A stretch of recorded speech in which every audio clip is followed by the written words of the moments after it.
Hello, good morning mga ka-garden man. Andito ulit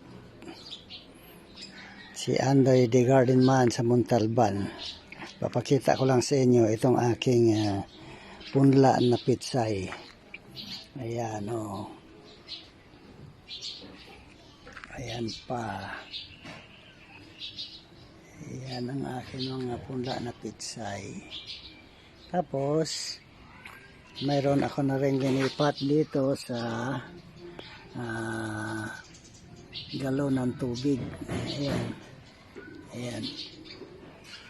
At yung iba niyan ay ililipat ko sa plat.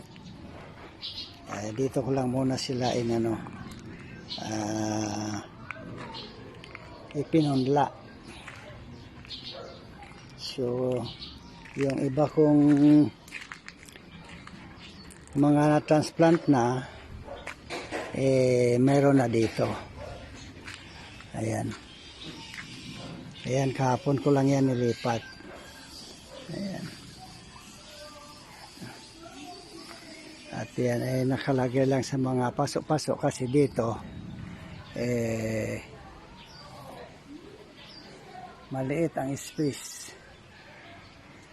Ayan, mayroon din ako dito at yung iba niyan ay dadalhin ko doon sa Kasiglahan at doon ko itatransplant yung at mayroon akong plot doon. So wait nyo na lang update kung ano ang susunod kong vlog. Okay, thank you Lord.